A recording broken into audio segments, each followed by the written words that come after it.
Terus ngendikane Rasulullah sallallahu alaihi wasallam ngendikane la yazalul mar'u fi fushatin min dini malam yusib daman haroman. Balen malih nggih. La yazalul mar'u fi fushatin min dini malam yusib daman haroman. Seseorang itu boleh serilek-rileknya dalam beragama asal dia tidak punya masa lalu mengalirkan darah yang terhormat. Gamane cara Jawa ora tau mateni wong, nggih ora tau mateni wong, ora tau mateni wong mukmin utawa ora oleh mateni wong sing muahad atau mustaman. Ya ada aturannya lah. Jadi kalau sampean urip ora tau mateni wong iku wis cara beragama iku rileks karena fifus satin mintin. Nah tentu mateni itu ada banyak sebab, diantaranya fatwa yang ekstrim. Sehingga ulama dulu itu senang diguyon sampai keterusan saiki. Jadi kabeh wong alim khase sering guyon karena memang menghindari omongan penting.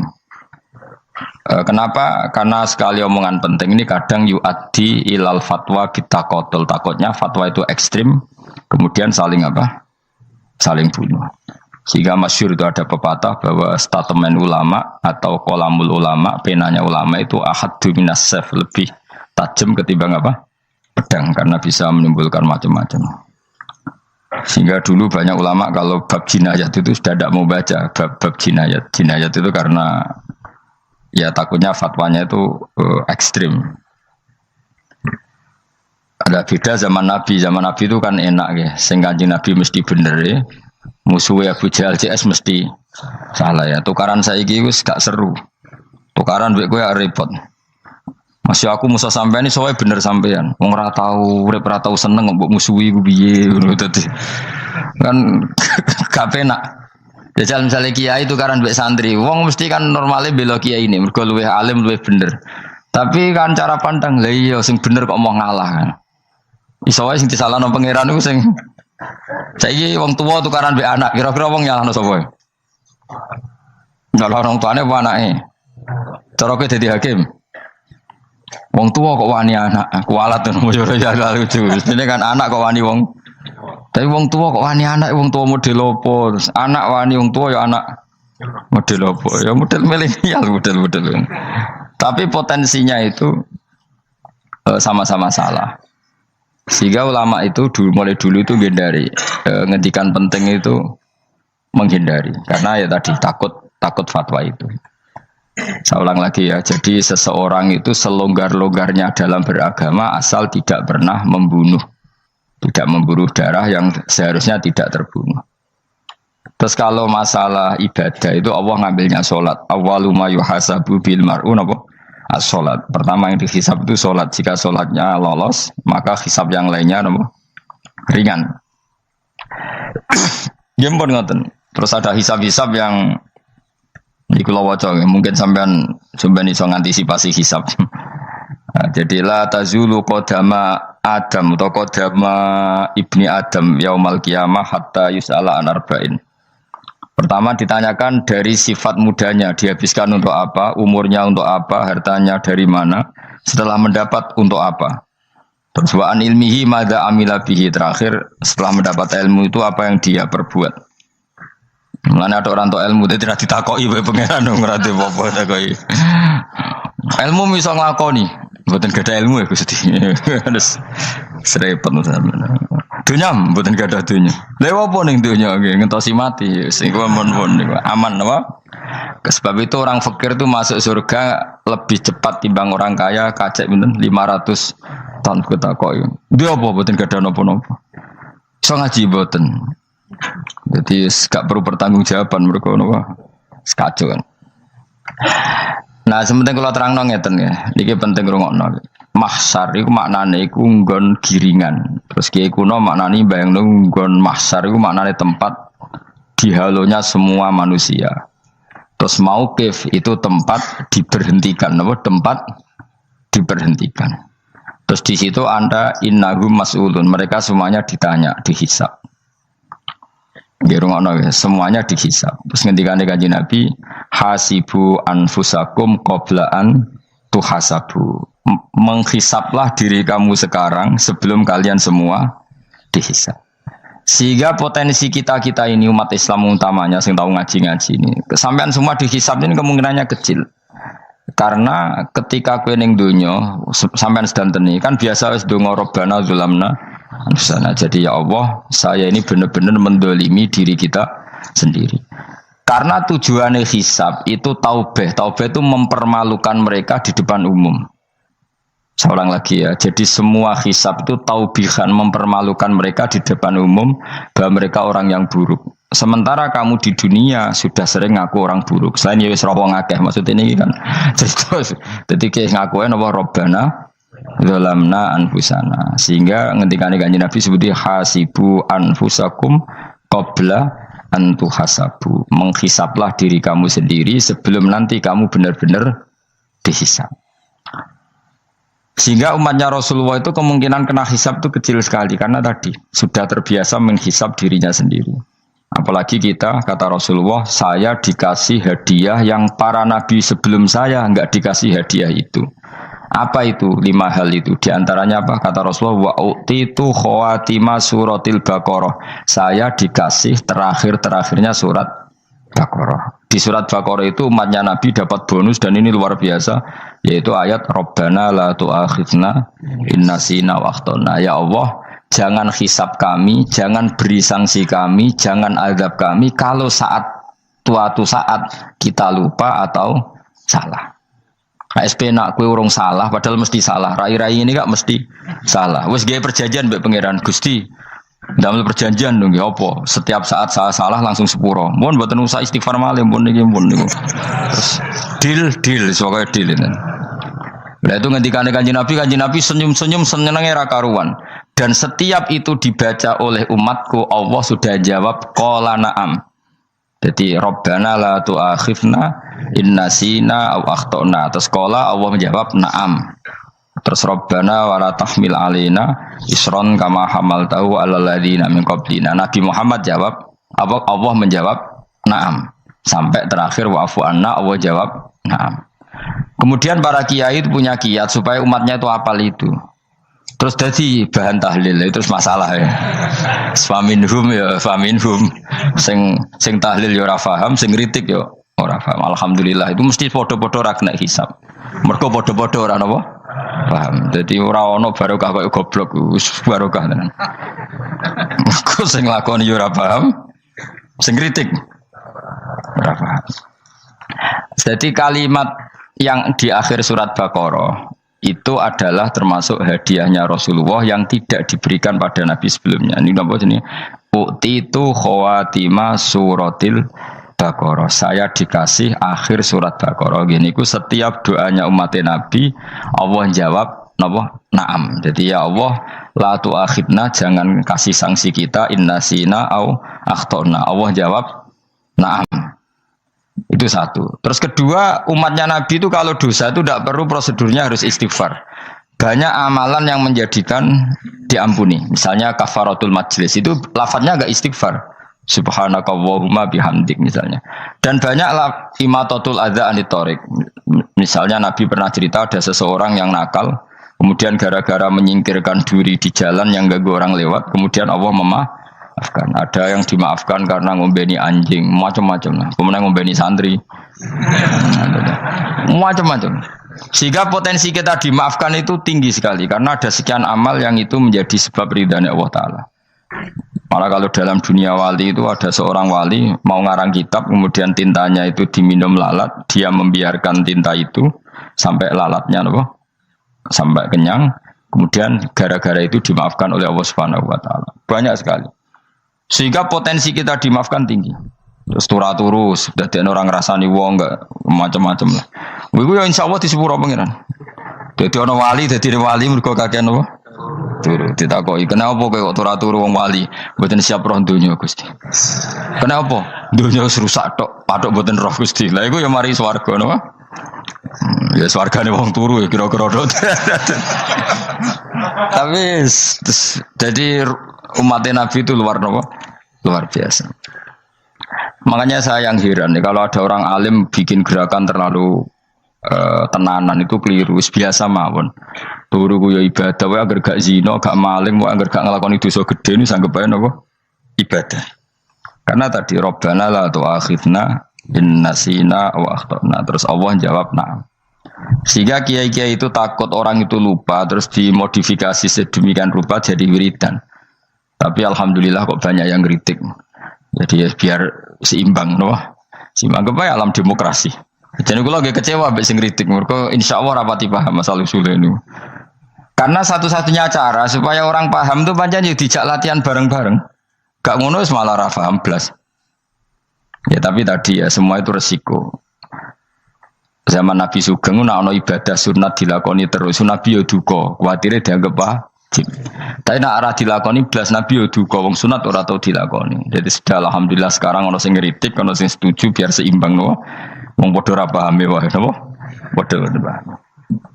Padahal makna ayat itu luar biasa. Rabbana la tu'akhizna in nasina wa akhtana. Terus kedua, Rabbana wala tahmil alaina isron kama hamaltahu alal ladina min qablina. Ya Allah, jangan beri beban kami sebagaimana engkau memberi beban kepada orang sebelum kami. Dulu itu kalau ada orang yang salah, itu harus dibunuh oleh orang yang tidak salah. Liyaqtulal bari'u minkum al-mujrima. Supaya yang tidak salah membunuh yang salah. Sehingga ketika umatnya Nabi Musa menyembah anak sapi, ijel itu, apa kata Allah? Fatubu ila bari'ikum faqtulu anfusakum. Kamu syaratnya tobat harus saling membunuh, yaitu orang yang terbebas dari dosa itu membunuh yang tidak dosa. Masyhur itu. Terus Allah mengirimkan mendung yang pekat, terus gelap. Ketika gelap itu yang al-bari yang enggak dosa mengeksekusi yang dosa. Sekarang kan enggak, paling takam KPK. Berarti penjara mulai suka sisa korupsi jake. Jadi penak lah pokoknya zaman akhir itu penak. Pemenang KPK ini mulai disoal, jadi aman lah. Sebuah sing bener di saja nih, sing bener ya pangeran. Misalnya rasa KPK lah nak takwa ya rasa korupsi. Kalau KPK dilemahkan nanti yang korupsi marah. Lah masih orang KPK lah nak di pangeran kan ya aman karena korupsi. Iku aneh-aneh wae. Iku wong mukmin kok bakas ngono. Pokoke sementing iku nak kowe wedi pangeran kan ra usah polisi, ra usah KPK, wis tetep ra usah dosa wong wedine mbek pangeran. Nah, kecuali ra usah pangeran ateis, lha iku masalah. Ya, tapi kan omongan ini gak populer, padahal bener. Nah, aneh. Jadi karep pemilu ngene, terbebas korupsi nek ana KPK, urip makmur nek ana menteri kemakmuran. Pokoke kabeh kuwi mbok gantungno pejabat negara. Mengane tau hitam jeblok, sak jeblok-jebloke. Misalnya rasa sejahtera, saya menteri sosial harusnya gini-gini. Ngono korupsi salah KPK. Ngono ana ora keamanan salah polisi. Senengane nyalahno wong. Gue sekali-kali nganggo tauhid. Nek ana adab iku mergo dosa yang sudah kelewat. Ya tapi kan gak mungkin ngomong bernegara gitu. Tapi atas nama iman bahasa kita seperti itu. Kalau atas nama bernegara emang kita butuh polisi, butuh tentara, butuh KPK. Tapi atas nama iman ya tadi kalau kita diberi sanksi Allah itu rata-rata dari bima qaddamat yadaka itu pasti ada salah yang pernah Anda lakukan. Ya, tapi sudahlah ini zaman sudah seperti ini. Sanut umumnya wong akeh. Kalau terang namanya masalah hisab ya. Hasibu anfusakum qabla antu hasabu. Kamu menghisaplah diri kamu sebelum kamu dihisap. Misalnya saya sebagai ulama, tentu hisap terberat saya itu kitmanul ilmi, menyembunyikan apa? Ilmu. Karena ilmu kalau disembunyikan tuh bahaya sekali. Bayangkan di alam fisik. Misalnya ada orang berkebutuhan pada kemaksiatan, terus di situ ditulis bar, karaoke misalnya. Orang bisa ke sana karena ada tulisannya, ada WA-nya, ada alamatnya. Kemudian ketika Anda bisa Fathul Qorib, tidak ada tulisannya. Harusnya Anda juga nulis ahli Fathul Qorib, ahli Fathul Mu'in, nah, atau ahli Jaljalut, tulis saja. Ahli Primbon. Enggak apa-apa, tulis saja. Penerus Ronggo Warsito, tulis saja. Zaman gendeng, nara melok gendeng, rakeduman, tulis saja. Tapi barokahnya tulisan itu kan orang bisa tahu. Makanya kenapa banyak orang sufi yang sudah menyembunyikan diri warnanya nakal-nakal karena dia disalahkan Allah karena menyembunyikan ilmu. Saya itu orang yang senang tertutup kecuali masalah ilmu. Saya mau mengajar terbuka seperti ini. Karena tadi awal dari dikenalinya kemakrufan adalah dimaklumatkan. Awal dari dikenalinya keburukan juga karena dimaklumatkan. Betapa celakanya kalau kemungkaran dimaklumatkan sementara kebenaran tidak dimaklumatkan. Makanya Mbah Mun itu sampai berfatwa, Mbah Mun guru saya itu. Nah, ono masjid ra ono menawarane Mbah Mun duka. Masjid kok ora ono menarane, wajib ono. Dulu saya iskal, kenapa menara jadi wajib? Tapi setelah saya tambah angan-angan, secara fikih jelas tidak wajib. Tapi coba bayangkan, misalnya ada bar lampunya tinggi, orang dari jauh tahu itu bar, sehingga kalau mau maksiat misalnya ingin ke sana. Sekarang misalnya masjid gak ada menara, ada orang ingin sholat, ono masjid tahu orang. Tapi baru kayak ada menaranya kan, tahu. Intinya semua kebaikan itu harus dimanarohkan. Makanya manaroh itu dari kata nur, dimenarakan, dari kata nur, dari kata dicahayakan, dimaklumatkan. Sehingga mulai dulu lama itu meskipun humul itu menyembunyikan diri. Tapi kalau masalah ilmu mereka membuka diri. Loh, coba kalau misalnya ngaji seperti saya ini, saya tidak terang-terangan jadi orang alim. Sebetulnya nggak baik. Kalau kamu ujub, sombong, aku orang alim itu tidak baik. Tapi kalau kita kan tidak karena ujub tadi, harus memaklumatkan. Coba berapa bapak-bapak yang tertolong nyari bidan ketika istrinya hamil. Gara-gara tulisan, karena yang nolong itu bidan. Ya kan, dokter gigi. Atau kalau enggak dokter, ya ahli gigi. Ahli gigi itu yang dipasang tanpa medis itu. Enggak, kamu menjadi tahu karena apa coba? Tulisan. Tapi kenapa kebaikan tidak seperti itu? Harusnya sampean ya tulis saja. Misalnya sampean enggak alim saja, maklar orang alim. Siap menyalurkan ke tempat-tempat orang alim. Coba TKI tenaga kerja itu. Mereka tahu Korea, Hongkong karena tulisan penyalur tenaga kerja. Tulis saja rumah kamu penyalur ke orang alim. Nanti antar kembeduan. Kalau ada orang tanya, maksudnya gimana? Kalau butuh orang alim, tak antarkan. Oh ya sudah, itu kalau se-Indonesia, itu luar biasa. Jadi yang ngajinya dulu Fathul Qorib sampai bab sholat itu saja. Ahli Fathul Qorib sampai bab sholat. Tulis saja dalam kurung pemahaman pas-pasan. Lo coba dokter itu kan fair. Kalau ilmunya pas-pasan tulis dokter umum. Kalau dia merasa pinter dokter spesialis. Dan itu menjadi orang tahu. Tulis saya kan ke ahli saraf. Nah, lo buatan guyon itu betul. Makanya saya ini termasuk orang yang menyembunyikan diri. Tapi kalau bab ilmu enggak. Sehingga nyun saya tidak sombong, banyak gus-gus alim yang ngaji saya Jamul Jame, ngaji Mahali. Padahal itu kitab tersulit di pondok. Tapi gara-gara saya sering cerita, saya pernah ngaji Jamul Jame sama Mbah Mun. Saya pernah mentakriri kitab ini. Ini banyak yang ngaji saya. Kalau tanpa itu kan mereka tidak tahu. Ya sampean nggak apa-apa kalau menyaingi saya, tulis saja di rumah kamu ahli Jamul Jame. Barang diparani ahli apa? Ahli jilid. Maksudnya kalau kitab kamu rusak bawa sini. Ya enggak apa-apa. Nah, sehingga syarat utama jadi nabi itu sebetulnya memaklumatkan din kiri. Ya saya ulang lagi. Pertama nabi jadi nabi syaratnya apa? Memaklumatkan diri. Sehingga pertama beliau jadi nabi naik gunung Sofa, kemudian ya maksara Quraisyin halummu ilayya, wahai orang Quraisy ke sini. Terus Nabi mulai manggil satu-satu, ya Bani Abdi Amanaf ke sini, ya Bani Fihir ke sini. Terus saya ini adalah An-Nadhirul Mubin. Saya sekarang diangkat jadi nabi. Terus Abu Lahab marah-marah, tabban laka ya Muhammad alihada jama'tana. Muhammad, kamu itu orang sial, kita enak-enakan tidur gara-gara kamu manggil kita datang, ternyata hanya untuk urusan seperti ini. Makanya terus ada tabat yada abi labi watab. Tapi yang iman kemudian tanya, Muhammad, kalau kamu setelah jadi nabi, misinya apa? Saya diutus Allah untuk kamu menyembah Allah, tidak boleh menyekutukan Allah. Dan Allah memerintahkan kamu afaf itu meninggalkan zina, meninggalkan maling, gini-gini. Coba kalau Nabi tidak memaklumatkan diri, jadi Nabi seklunak-klunus, ketemu wong monggo nggih. Ada tembu dia nggih. Sengerti nak Nabi ku sapa aja. Sehingga orang-orang yang humul, yang menyembunyikan diri itu di bab ulama masalah besar itu. Karena ciri utama dosa adalah kitmanul ilm. Makanya Nabi sidik amanat tabligh fatona. Tabligh itu lawan katanya apa? Kitman. Makanya saya ngaji di mana-mana. Saya di Jakarta ngaji, di sini ngaji, di Pasuruan ngaji. Harus dimaklumatkan ilmu. Dan kalau ada orang tanya ya tak jawab. Saya tuh kitab yang paling aneh di pesantren, misalnya yang mulai aneh lah, kayak Jamul Jame. Saya sampai sekarang masih ngajar Jamul Jame. Kitab yang aneh. Macane lagi roh judulnya wis pusing. Jamul Jawame, kumpulane pira-pira kumpulan. Dadi ilmu apa ae ana ning kono. Sing gak ana ilmu dukun, mboten enten. Ilmu carane bodoni ora ana. Ning kono mau carane mlebu swarga tok. Mane potensi kula mlebu swarga itu tinggi sekali. Cara sing model piye duwe. Dadi mun. Dadi cara sing model piye duwe. Dadi cukup banyak napa? Cara.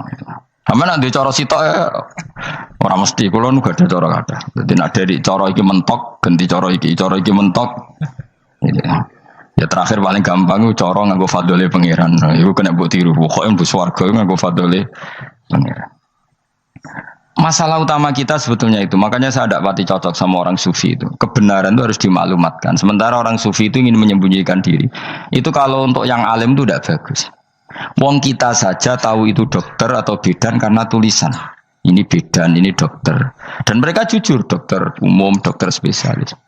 Coba misalnya di kota, kamu tulis saja penyalur kebaikan. Orang yang ingin mondok. Oh pondok pilihannya ada, Sarang ada, Peloso, Lirboyo. Kalau saya ke sana gimana? Saya kenal Gusnya. Tak anter. Wan keren, juga ada penyalur. Kalau orang bisa tersalurkan ke Korea, ke Korut, ke Jepang karena tulisan, kenapa tidak banyak orang tersalur kebaikan karena tulisan? Orang mau kelunak orang jelas. Meskipun nanti ditawarin orang, mesti duduk sih ahli takrib, mesti wong guyu. Ahli Fathul Qorib sampai bab sholat. Tulis saja jujur, maaf tapi hanya sampai bab sholat. Tulis saja, ada maafnya barang, maaf tapi sampai bab sholat. Enggak apa-apa. Paling untuk wong sowan. Darian mau doa jenengan 2 tahun. Tapi ini bodohnya mau 3 bulan. Mulai ngajine dok bab sholat. Enggak apa-apa. Itu dulu memang begitu. Rasulullah zaman Sugeng itu kalau ngajari santrinya itu balighu anni walau ayah, maklumatkan ke kampung kamu meskipun 1 ayat. Banyak sahabat kalau ditanya ya tidak bisa karena ngajinya tidak hatam. Tapi ya terus gak apa-apa, kok tak soal Abu Bakar, tak soal Umar, ditanyakan yang lebih pintar. Saking tidak pahamnya sahabat itu lucu ketika ada ayat Wakulu wasrobu hatta yatabayyana lakumul khaytul abyadu minal khaytil aswad. Itu kalau mau tidur ya benar-benar bawa benang putih sama benang hitam, ditulis dipasang di pintunya. Jadi kalau makan diinceng lagi, kok masih belum kelihatan, wah masih boleh makan. Terus begitu. Kalau sudah mulai syuruk, mulai padang, wah berarti sudah imsak. Jadi karena makanlah dan minumlah sampai benang hitam terbedakan dari benang putih. Artinya kalau malam kan dulu kan nggak ada listrik, nggak ada lampu, berarti kalau benar-benar masih malam nggak terlihat, berarti masih boleh makan. Nanti terus dilihat gitu. Terus ya sudah wakafnya di situ. Hatta yatabayyana lakumul khaytul abyadu minal khaytil aswad. Wakaf dulu. Terus akhirnya Kanjeng Nabi itu piye kok umatku jadi masangi benang ini. Akhirnya Jibril teko. Ini makanya unik dalam ulumul Quran. Satu-satunya ayat yang diturunkan hanya 1 kata itu ya ayat itu tok. Terus Jibril datang, Muhammad ayatnya itu kurang sitok. Minal fajr. Terus ditambahi minal fajr. Jadi minal fajr itu unik. Ada Jibril jauh-jauh dari langit. Iku mau nurun apa? Minal fajr. Makanya kalau kamu nanti dites, kalau ingin jadi dokter tafsir dites, ada 1 kalimat yang diturunkan jauh-jauh Jibril ke bumi. Apa kalimat itu? Jawab baik, minal fajr. Wis alim gue yakin nanti. Memang ikut tak? Masa ikut? Mereka gara-gara sahabat itu terus masangi apa? Benang ngincang.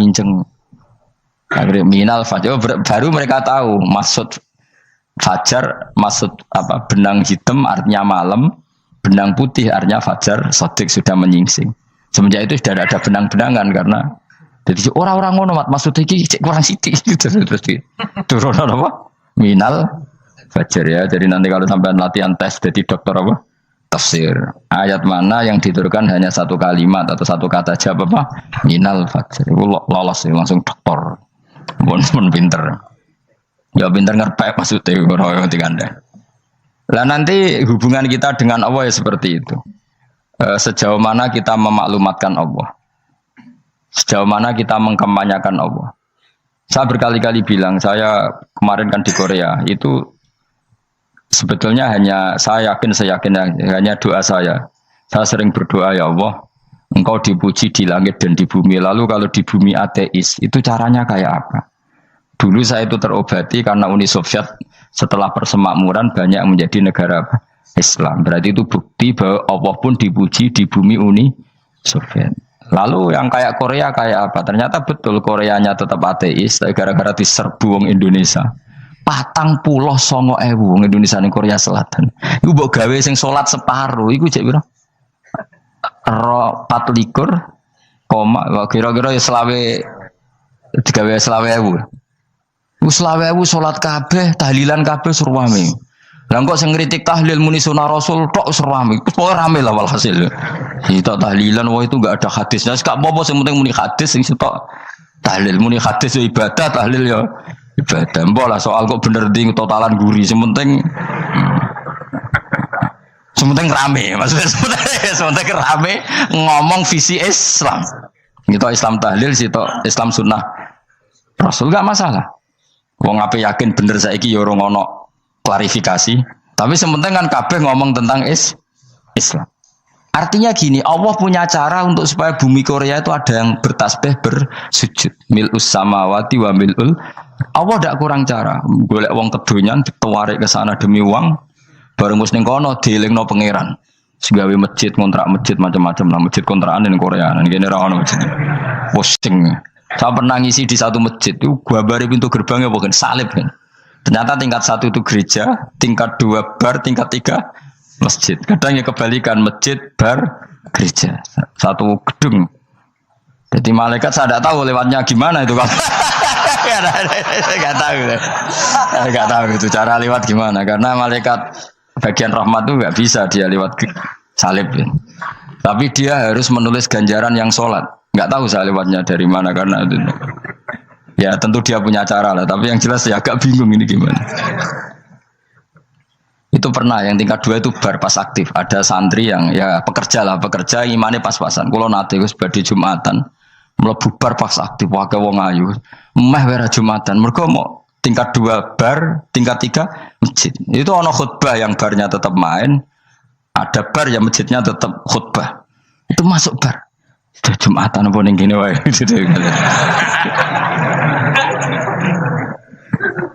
Akhirnya ya di situ beberapa menit terus ada komat Jumatan. Dosa ta Gus ini. Ya aku muni. Ya sekelem Jumatan kok apik. Wong sok dilakoni kok takok dosa ta Gus. Oh raimu kadung lakoni kok takok. Artinya gini, Allah punya cara untuk menyebarkan Islam di Korea. Sama seperti Allah punya cara untuk menyebarkan Islam apa di Indonesia. Dulu orang Gujarat, Punjab, ya sejarah ini menurut saya ya tetap sebagiannya benar. Meskipun tidak seluruhnya benarnya sejarah Islam masuk Indonesia rata-rata orang kan menulis pedagang Gujarat, India ke Indonesia dagang karena mereka mukmin akhirnya juga menyebarkan apa? Islam. Itu jelas nyata. Meskipun tidak semuanya seperti itu karena ada yang dibawa Yusuf Baros itu yang muridnya Sayyidina Ali. Terus juga ada yang dibawa beberapa habaib dari Yaman langsung ke Indonesia kayak yang di daerah Tuban itu kan langsung Habib dari Samarkand langsung ke mana? Tuban. Makanya saya bilang sejarah itu semuanya benar karena memang variasi masuknya Islam di Indonesia itu banyak. Jadi itu enggak masalah. Sampeyan niru sing kedunyan mawon sing luwih gampang napa? Lho nggih to, kayak Jakarta itu kan kota kayak gitu, baru kayak wong kedonyan orang ke Jakarta semua.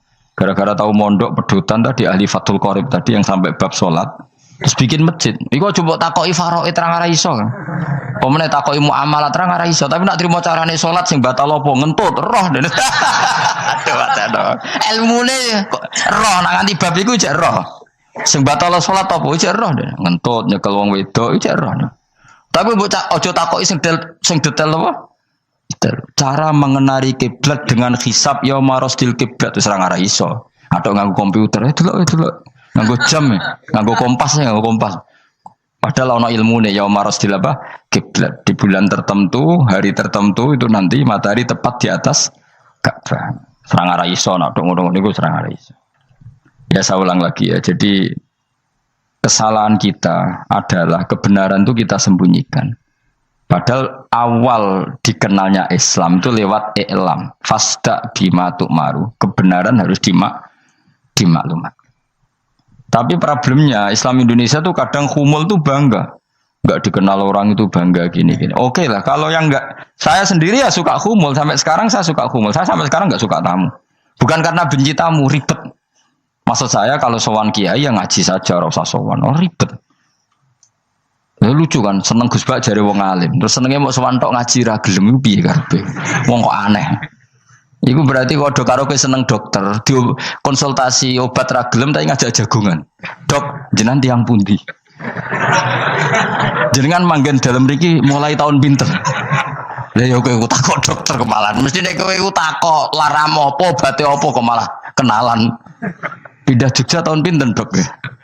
Dan jenengan kawin mriki tahun pinten? Lha wong jare Gus Bae wong alim kok sowan ngono. Jenengan kelahiran tahun pinten, Gus? Zaman dinosaurus. Wong alim kok takoki lahir iku piye karepe? Sesuk tak gak takok pisan matiku kapan, Om.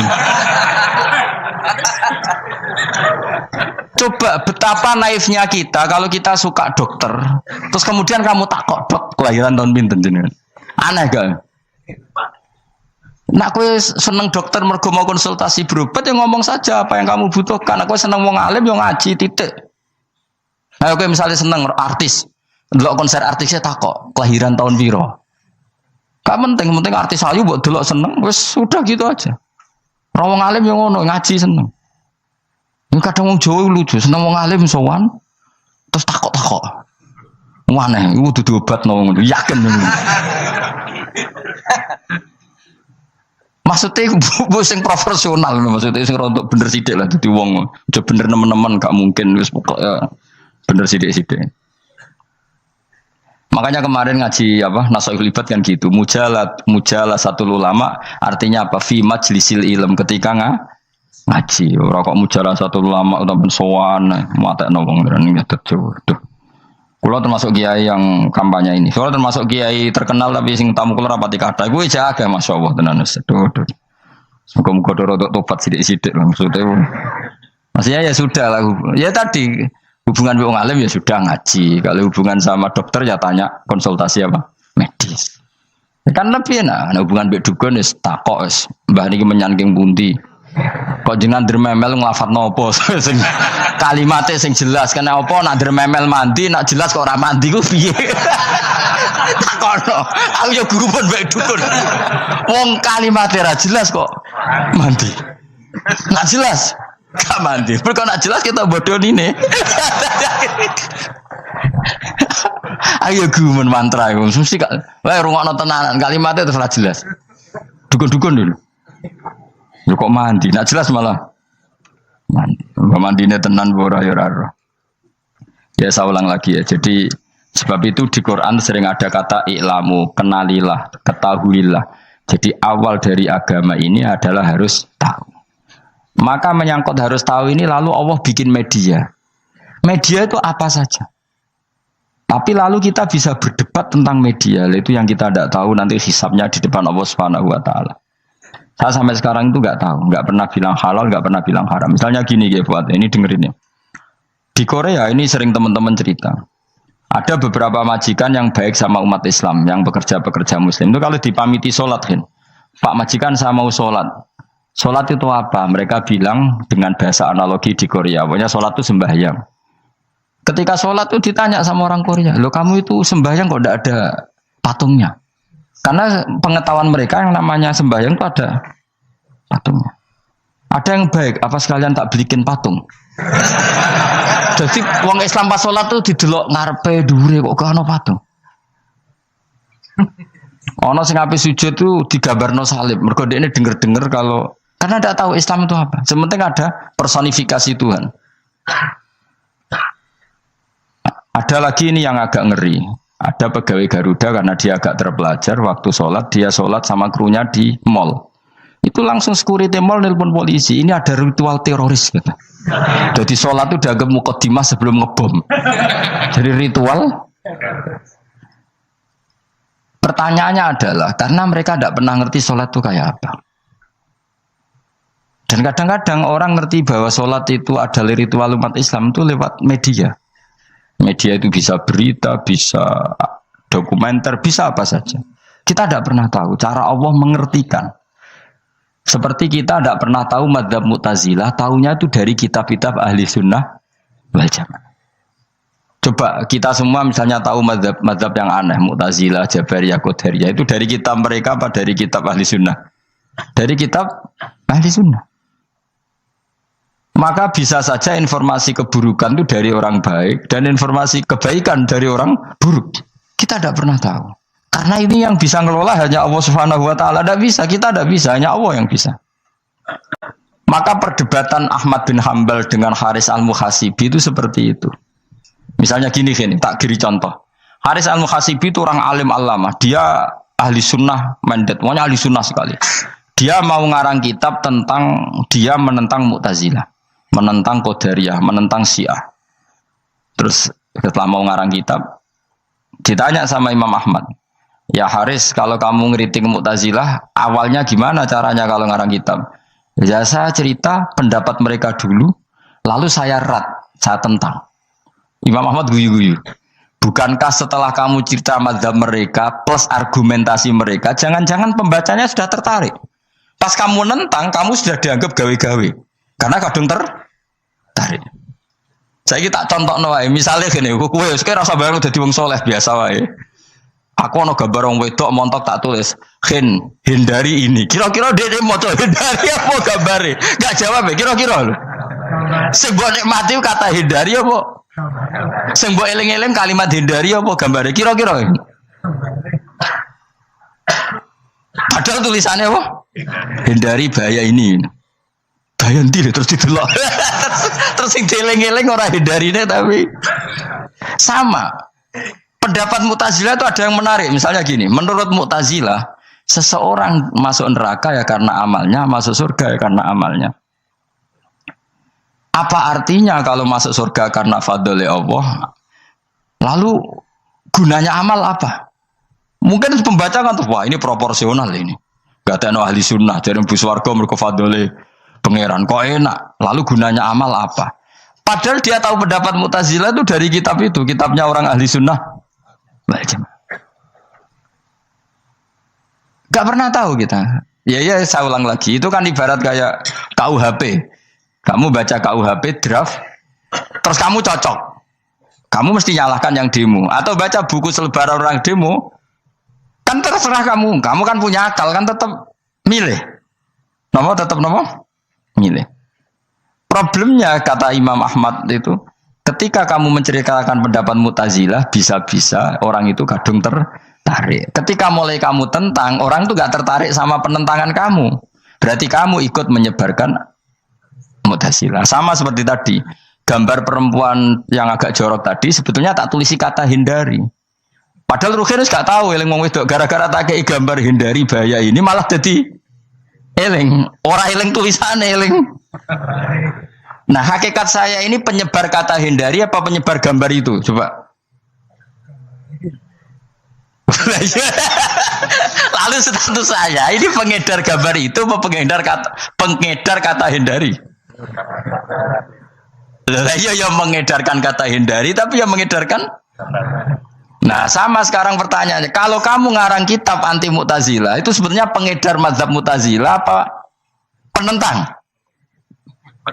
Ya pengedar juga karena umat tahu dari kitab kamu. Dong toh? Lah ya mulane kudu dadi perdebatan, kok koyo iya koyo ora. Juga tuh gale gini misalnya, kamu jangan milih presiden yang dari militer, itu pasti keras, tegas.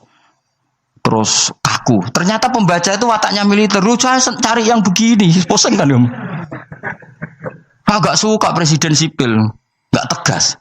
Padahal kamu nulis itu untuk menggiring orang milih presiden.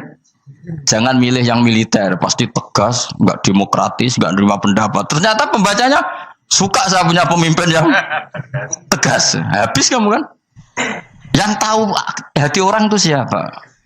Makanya ketika kitab ahli sunnah dipenuhi dengan cerita-cerita madzhab Mu'tazilah, itu sebetulnya kamu itu pengedar apa penentang? Itu pertanyaan Ahmad bin.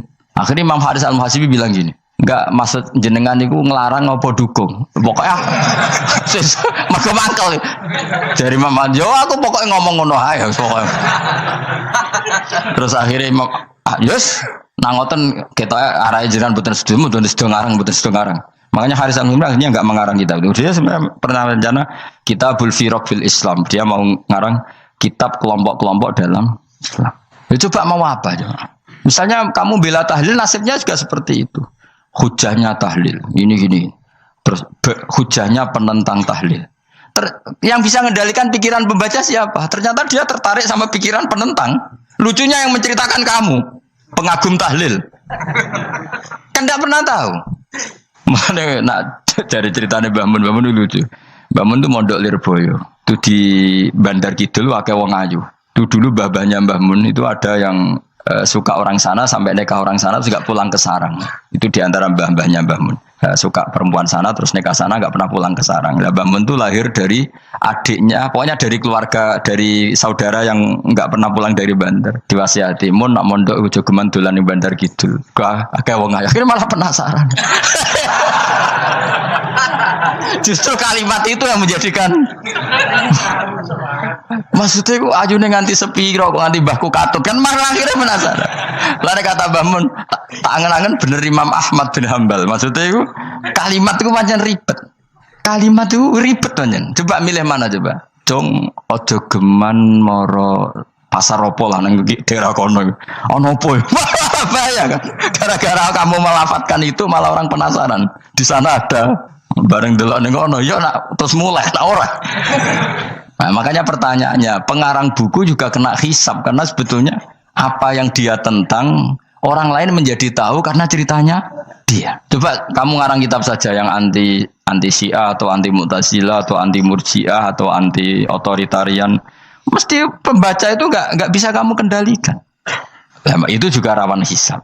Makanya berat. Pokoknya walatus alunna yauma idzin anin naim, semua itu nanti dimintai tanggung jawab oleh Allah Subhanahu wa taala. Karena kita tidak pernah tahu. Akhirnya Haris Al-Muhasibi gak ngarang kitab. Imam Ahmad itu tidak punya karangan kecuali riwayat Musnad Ahmad bin Hambal. Kalau ada 14 juz. Dia tidak punya karangan.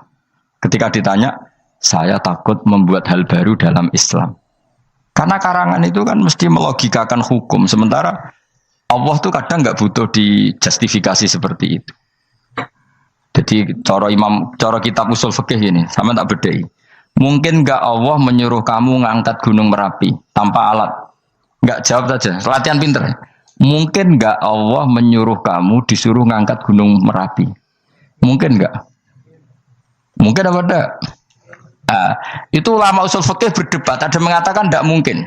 Karena Allah tidak akan memerintahkan sesuatu yang tidak dimampui mukhatab, yang tidak dimampui manusia. Masuk akal.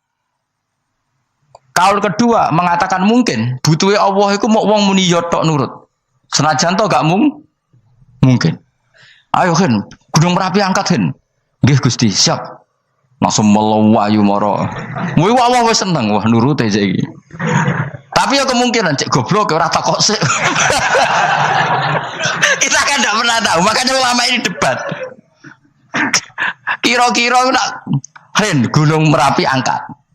Potensinya kan dua, kowe langsung melayu apa ngangkat. Potensinya kan kok goblok kayak ngono ora takok. Bicarane kok. Tapi ya mungkin dilembek pangeran. Cek nuruti ora paham-paham lah melayu. Ki milih ndi?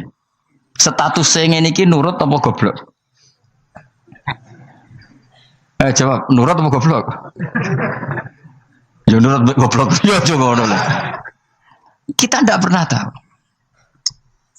Mulane tetap pada akhirnya kita itu wain adri. Kita tidak pernah tahu. Tapi kita tahu bahwa semua ada hikmahnya. Makanya kadang orang alim itu bilang saya alim, kadang bilang saya tidak tahu. Maksudnya kita tahu Allah memerintahkan pasti ada hikmahnya. Tapi kita tidak tahu maksudnya apa. Ya sudah seperti ini. Akhirnya dunia ya sudah seperti ini. Ya kadang ngerti, kadang orang ngerti. Ya sudah biasa ya. Kalau kita tak tahu isi urip orang. Mungkin jawab Munir roh iku nyatane yo koyo roh. Munir roh yo ora roh nak mati. Mulane sudah. Kadang takoki, sesuk iku jeng yo ziarah nggih, Mbah. Tapi kadang wawa alam bah insyaallah. Ya karena memang dia enggak pernah tahu. Karena apa ya? Wis ra kena diterangno, Kang. Lane kula niku gak ada kitab-kitab perdebatan ulama, nak gejol-gejolkan ngoten niku. Saya ulang lagi ya. Kalau kamu mengarang kitab menentang pendapat Mu'tazilah, itu artinya kamu menceritakan pendapat Mu'tazilah, lalu menyebarkan kesalahan mereka. Pertanyaannya, pembaca pertama kali tahu pendapat Mu'tazilah gara-gara cerita kamu. Itu sama. Pembaca tahu gambar perempuan gara-gara edaran kamu. Meskipun kamu menulis hindari, tapi kan menjadi tahu. Kamu berarti penyebar kata hindari apa penyebar gambar? Apa penyebar kata hindari? Itu ibarat kayak gini, ada anak kecil baru umur SMP kamu nak hindari narkoba. Bentuknya kayak ini loh nak. Padahal anak kamu itu bakat soleh yang nggak terlintas narkoba. Gara-gara buat cerita ini menjadi tahu. Sekarang omongan iku dihisap tahu orang menjadi tahu gara-gara kamu. Tapi kamu nggak ngandani, takut anak kamu kejebak narkoba. Milih mana? Bingung tau ke? Wingi-wingi ra bingung ora tau mikir. Maksudnya aku ya gumun mbek wong ora tau mikir ya do urip. Jadi ya sudah. Ya angel panjen urip ya angel. Mana ngaji ben mana ngaji. Ngaji minal fajr. Minal fajr. Itu satu-satunya ayat sing turun mau sak kalimat. Jadi ora sak ayat mau sak kalimat, sak kata kalau dalam bahasa Indonesia. Mun kula terusno. Oh, masalah yamin iki kula terangno. Yamin niku maknane arah kanan. Arah kanan maknane arah yang dikira benar. Jadi orang Arab bilang kalau sesuatu benar itu disebut kanan. Mulane ashabul yamin. Tapi kalau orang salah disebut ashabus simal. Jadi sebetulnya itu bahasa-bahasa ya memang bahasa Arab seperti itu. Partai kanan berarti benar. Kalau partai kiri salah. Tapi sekarang katanya ada wasatiyah, tengah-tengah. Ya, saya malah bingung tengah ning ndi. Tapi nah istilah Al-Qur'an itu jelas ada yamin, ada simal. Tapi kalau wasat itu bahasa sosial, tapi ya sah. Bahasa itu juga sah. Wong napa sebut ini ummatan wasatan litakunu syuhada'a napa? Wa kadzalika ja'alnakum ummatan wasatan. Mun kalau terus jadi arah kanan itu maknanya apa? Arah yang benar. Makanya disebut ashabul yamin. Kalau salah disebut ashabus simal. Innakum ladzaikul adzabil alim. Innakum satamne sira kabeh. Fihi tetep dawu, fihi ku tetep ing dalem dawu innakum. Iltifatun teono iltifat. Iltifat iku ngerubah redaksi. Mau kan tentang hum itu dhamir ghaib, tapi sekarang jadi dhamir mukhatab. Ladzaikul adzabil alim. Yektine wong kang bakal nyeksani, bakal ngrasakno siksa sing pedih.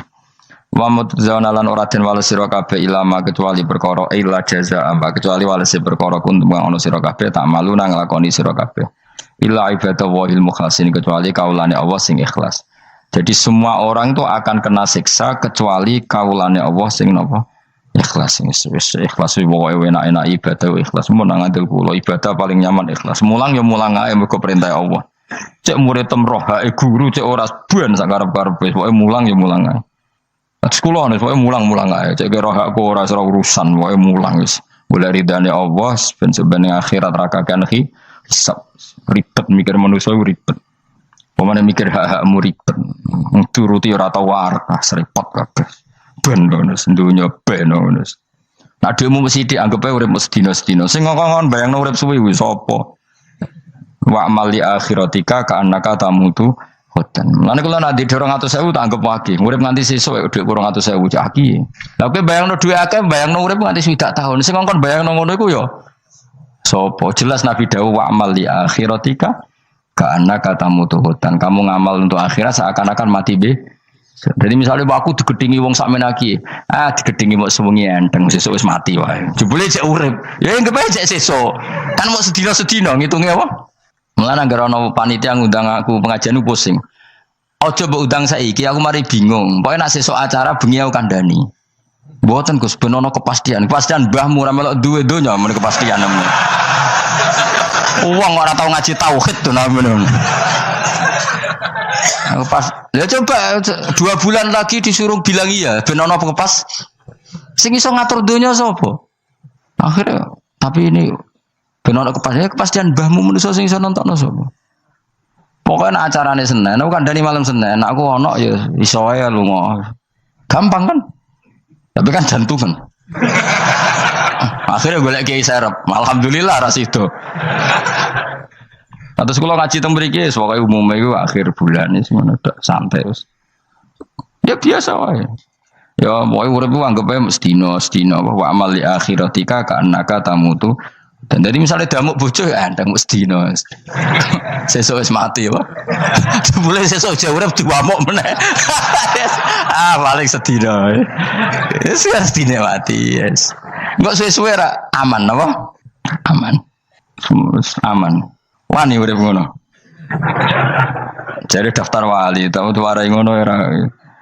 Ikhlas ki ngoten carane ki salat ben nyaman. Ngendikane Rasulullah, "Sholli ka annaka sholatu muwaddi'in." Kowe nek pengen salat ikhlas, anggap bae iku salat sing terakhir dan kenangan terbaik kamu di dunia adalah tahu salat, tahu sujud. Juga salat tuh happy. Ya Allah ini sujud saat terakhir, ini rukuk saat terakhir. Seneng dadi salat. Salat kok ora. Sewante kok salat meneh. Sewante akhirnya awur-awuran. Ngene kira dadi wali-wali aku. Kroso Kang, nek dadi wali ku ono ambune.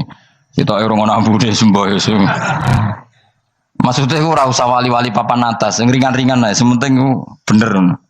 Jadi syarat wali wa amal li akhiratika ka annaka tamutu dan beramallah untuk akhirat kamu seakan-akan kamu mati besok. Jadi di masalah berat ya enteng, wong urip mau napa? Sedina. Apa meneh aku luwih wali meneh, ora nganti sesuk malah. Setiap saat aku iso mati. Berarti nanti masalah kan lep sedilu.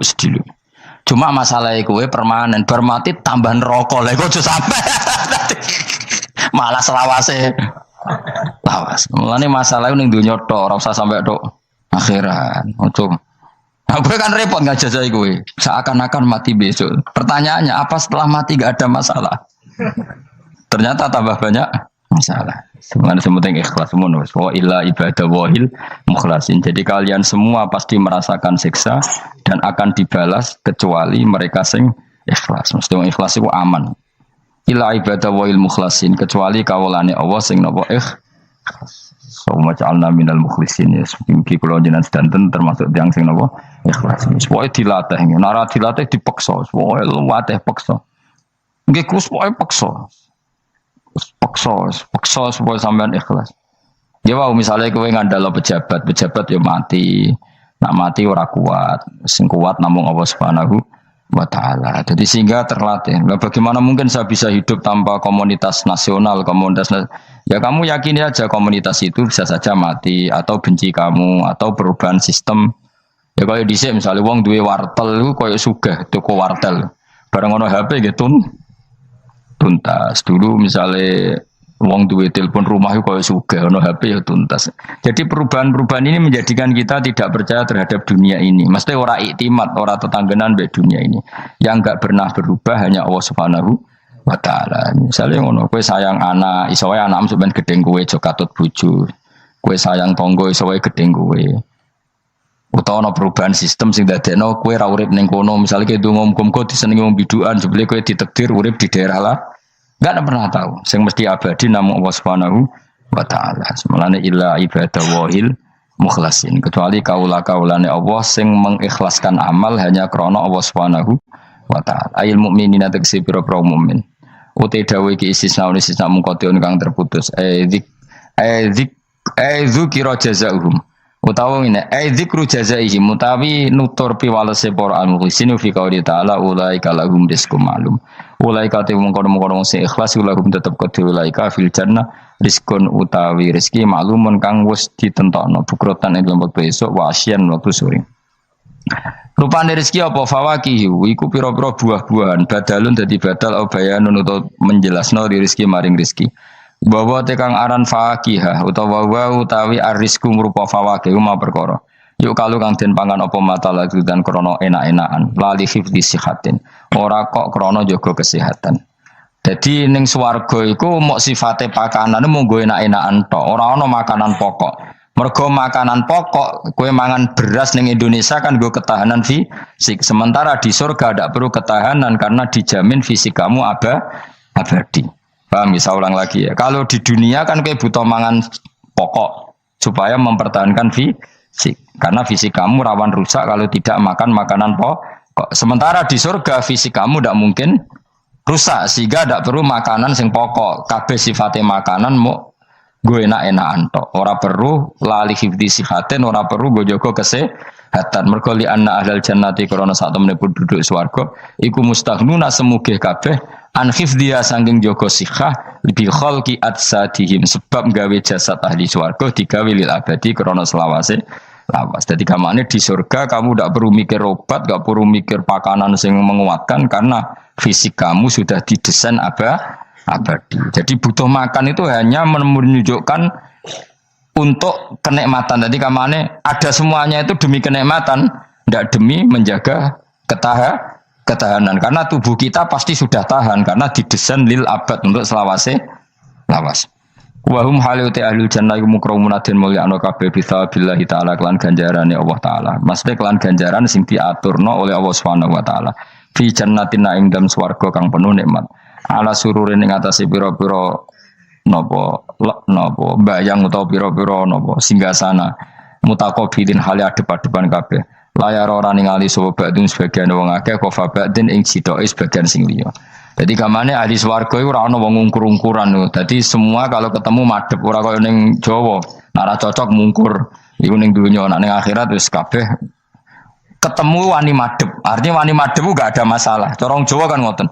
Wong iku diutang aku, nak ketemu ora madhep. Wong iku tau bodoni aku, nak ketemu ora madhep. Di Jawa itu kan bahasa itu sudah benar.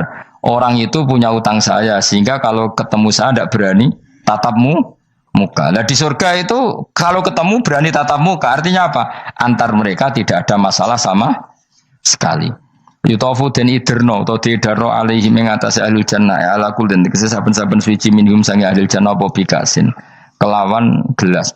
Buat al kasu alina iku ada bisa robi klan ono isine minumane kasu min mainin sanging arak sing seger min khamrin tegese arak ya jadi kang lumaku opo ikhla khomer ala wajil ardi ngatasi bumi jabani bumi kan haril mak kaya dene sungene banyu. Jadi arak diharamno ning donya mergo soben dihalalno ning akhirat. Jadi malah ana ancaman sing ngombe arak ning donya ora bakal ngombe teng napa akhirat ya kecuali kalau mau tobat. Bedoa terputih asad tegese banget apane badan putih minal laban dibanding susu. Ladatin terenak eladi dah tegese enak li syaribin kudu sing ngombe. Bi khilam bi khamri dunya kelan beberitani arak dunya fa inna khamrat dunya iku karihatun ora nyenengno ing tasyurbi nalikane dinombe. La fiha ora ana iku tetep ing dalem khamrah. Haulun utawi dadekno mabuk ma tegese perkara yahtalu kang iso ngilangno apa ma ukulahum ing akale wong akeh. Arak-arak di akhirat nanti itu tidak arak yang memabukkan. Walahum lan ora ana te ahlul jannah anda sing arak yunzafuna iku didadekno mabuk sapa ngak fatiza wa kasra minna sabasyarif wa anzafa yaskaruna tegese dadi mabuk sapa ngake utawa yusiruna dadi mabuk sapa ngake bi khilafi khamri dunya hal berbedane arak dunya. Jadi mereka ngombe arak tapi tidak mabuk. Mereka punya bidadari banyak tapi ora selingkuh ora darani zina. Mulane ning donya ora usah zina sebenarnya ning akhirat ana widadari akeh. Wayu ora usah bayarno. Wis ayu ora cerewet ora njaluk blonjo supaya penak lah soe. Ning donya serapati ayu njaluk blonjo ngomel aduh ribet. Mesti bojomu ora bojoku. Wa indahum qasil. Tapi ngalami kabeh ora apa-apa sunnatullah napa? Ben seru napa? Tapi sepi lho, omah esuk-esuk ora ono ngamuk sepi, tapi angen-angen ya bener. Ben napa? Omah iku hidup. Omah iki napa? Wa indahum qasiratut tarfiin. Wa indahum lan iku ana ing sanding ahlul jannah qasiratut tarfi utawi bidadari sing pandangane iku terbatas. Manane habisatul ayun tegese muk membatasi pemandangan ala azwajina ing atase bojone bidadari. Dadi ning swarga bojomu ayu enggak pernah memandang cowok lain, gak kepikiran belok wong liya. Ora usah mbok takono, nang ning donya piye Gus? Takono dhewe kok takon. Wong sing alami kowe kok takok aku. Layang durna ora ningali sapa kok para widadari la ghirihi maring liyane bojone li husnihim krana apike bojone mereka indauna ana ing sandinge widadari. Dadi widadari ku didesain mok roh gantenge wong mok bojone tok. Nak ro wong liya mbok ketok opo pokoke roe ku nak sing apik ya bojone tok. Nak ning donya piye coba takon. Nak ning donya kan bojom sering istighfar. Nah nasibe aku wis nduk bojo ngene ngono. Sampai ngandani anak sing perawan ngene, "Nduk, kowe buka-buka aja ngalami koyo aku." Mateno wong tenan. Muji bojone wong liya ora tau gelem muji bojone dhewe. Lah nek takok, "Lah kok ngono, Gus? Kowe lau tekem ya ngono." Ndi bojo iku ngeluh. Lah iya akhirnya diwales pangeran bojomu untuk kowe ya. Lho kowe dhek lakonan ngono. Wah, tangga kabeh bojone ayu kok aku tok sing. Wis terusno dhewe-dhewe, wae kabeh dihisab dhewe-dhewe. Dadi widadari kelakuane ra ngono piye? Membatasi matanya hanya untuk suaminya karena mereka tidak pernah melihat kebaikan selain suaminya. Nah, nek di bojo ngono berarti min ahlil jannah. Dia mau cuancang ning kamar iku bener wong liya. Ben sing ganteng kowe tok, jan sing lanang kowe tok. Tapi dianggap wong stres ya. Kena undang-undang saiki penjara. Ngajak bojo ra gelem kok peksa napa? Niku mesti bojone ayu sing akeh mlebu penjara. Nek bojone elek kan padha ra gelem.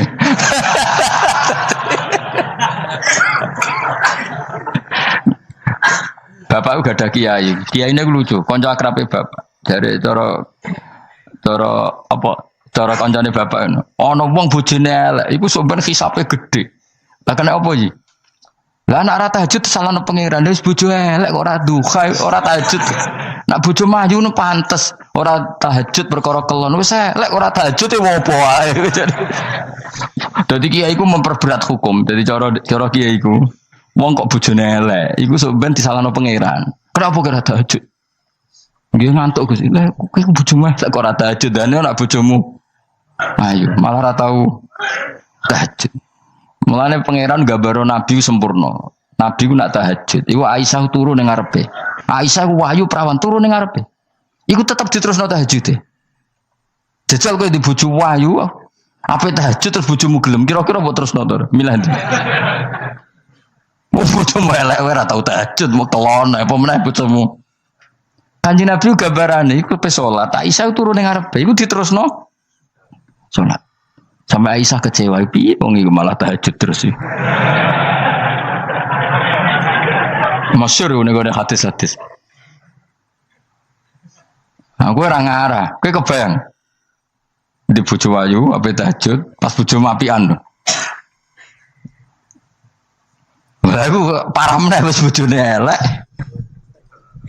Kelon ra gelem mergo elek, tahajud ra gelem mergo ngantuk, gak di prestasi. Lafit ora donya ora akhirat. Wis parah wis.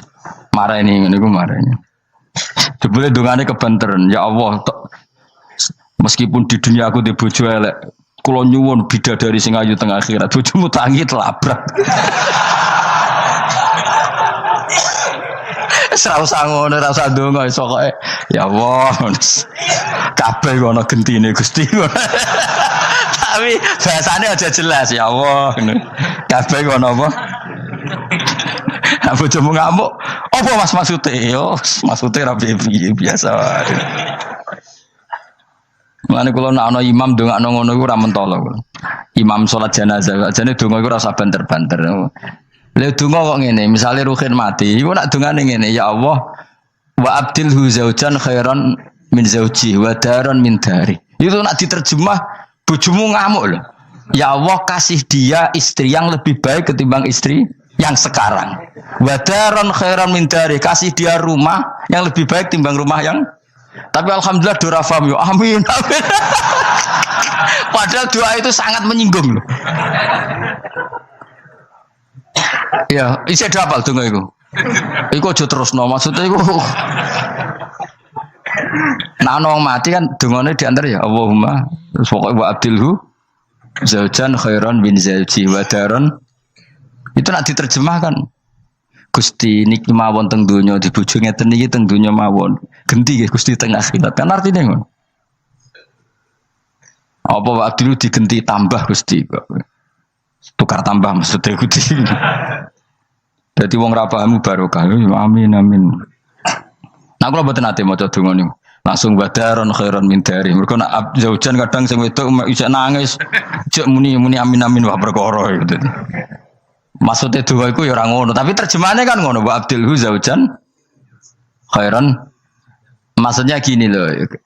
Jadikan kalau istri kamu itu nanti masuk surga, berarti terjemahnya itu jadikan watak istri ini lebih baik ketimbang watak yang sekarang. Plus ada tambahan di sana karena nanti kan widadari berapa kan jarimu 70 ya. Berarti 70 siji apa 70 plus bojomu? Gak 70 itu 70 siji. Tapi jare ngomong paling ayu sing kodonya ya. Tenan ora ya kowe sebenarnya delok wae ora usah takok aku saiki sebenarnya delok. Lah gunane opo kowe takok aku jebule mlebu neraka. Gak penting, ngono iku rasa kiyaine ya goblok, takoki ngono dijawab, ora usah dijawab. Mlebu swarga sik lagi takok.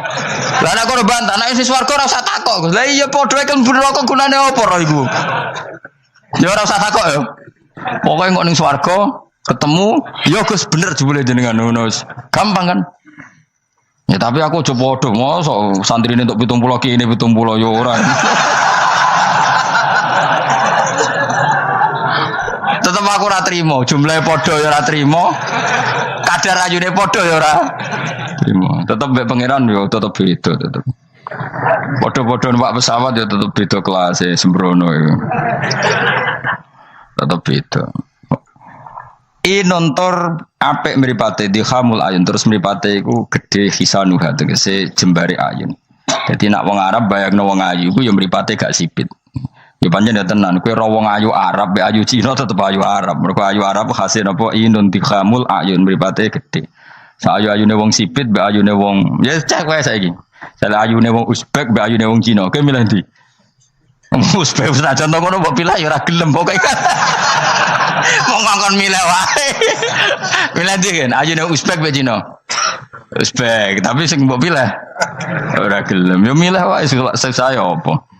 Mau milih. Maksudnya itu tenan bener pangeran pokoknya ayu sing kelas standar sing dihamul ayun.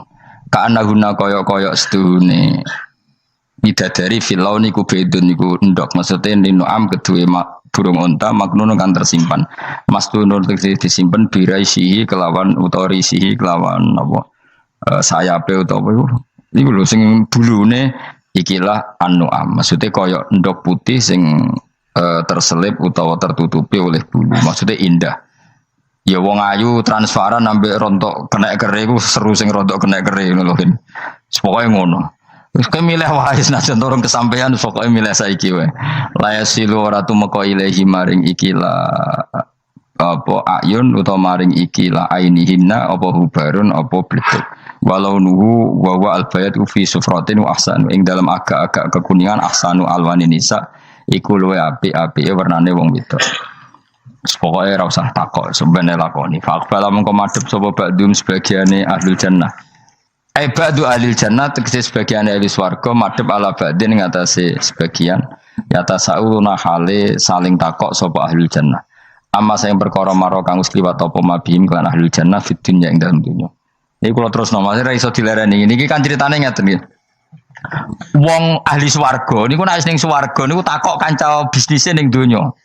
Nah, mitra bisnise iku mlebu neraka karena kafir. Iki nunjukno nak wong saleh iku oleh kancanan wong kafir. Asal ndak harbi lho ya. Saya ulang lagi ya. Misalnya kowe urip ning Uni Soviet utawa urip ning Korea utawa bahkan urip ning Jakarta. Kan bisa saja mitra bisnismu ini orang kafir. Tapi dia perlakuannya ke kita baik. Urusan profesionalitas kerja juga apa? Baik. Singkat cerita, ketika di dunia aku sempat, misalnya kita dijak dugem gak gelem, dijak zina gak gelem, terus dijak maling gak gelem, terus si kafir tadi ngomentari ngene, kenapa kayak ra gelem zina, ra gelem maling? Ya kita nanti kan dibangkitkan, dimintai tanggung jawab. Terus dari sing kafir gak tenan ngono iku. Mosok orang mati mau dibangkitkan lagi. Nah, ketika perdebatan zaman di dunia terus mbok akhiri, ya wis karwane sok mbenin. Nah ternyata kalimat sampean karwane soben mbek Allah diwujudkan ketika kamu nanti masuk surga. Kowe takok, ya Allah saya beri hak ketemu teman saya yang berdebat sama saya. Singkat cerita, kamu dikasih lorong sama Allah untuk ketemu dia. Kancamu ning neraka. Dadi nunjukno wong nek ora kesampean dendame gak lega iku manusa. Wis manusa wis ngono kabeh. Sampai ning swarga iku nek ora kesampean dendam. Akhire ketemu ning neraka. Piye saiki kowe mbek aku bener ndi? Nyatane aku saiki ning swarga. Kowe kan sing ngomong nak aku wis mati iku ora iso tangi meneh. Nyatane aku saiki tangi. Tangiku ning swarga kowe neraka. Bar ketemu kabeh lega lagi dibalekno ning swarga. Lha wis disebut fal yaumal ladzina amanu minal kufari yadhakun alal araiki yang zurun hal suwibal kufaru makanu yafalun. Jadi nanti kamu yang punya teman-teman di masa lalu dikei kursi dilunggono ndurin rokok, tapi sudah diatur mbek pangeran sedemikian rupa supaya kowe ora ceblok. Tapi nek aku milih ora usah jajal aja, masih tetap wis milih. Artinya nek kowe dendam ku dituruti mbek pangeran. Misale ana wong sing nyang ning donya kok ngojo ngaji ta, entuk apa? Kowe cek mangkel diomongi ngono.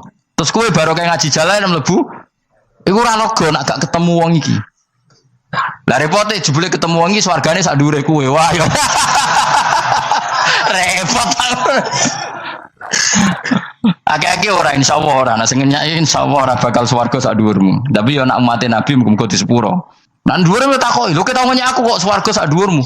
Bariku aku gebutun terus istighfar. Sementara ke bar tanya dedam terus, mulane swarga ndek. Karena ngono ya repot to. Tapi intine ning ayat iki iku ana wong soleh kancanan wong kafir. Zaman ning donya sering dinyek nak sampean ra ono hari kebang. Lah iku wong sing mukmin mlebu swarga iki gak lega sedurunge mengkonfirmasi ulang ketemu koncone sing zaman ning do dan iku ambek Allah diberi hak. Napa diberi? Hak iku disebut apa? Fal yaumal ladzina amanu minal kufari yadhakun alal araiki yang zurun hal suwibal kufaru makanu ya falun pun jeng terus nokola ko iluminum gak diterangno ora iso ngakhiri pokoke ngono sok ben terusane kola ko iluminum ini kanali korin. Assalamualaikum warahmatullahi wabarakatuh.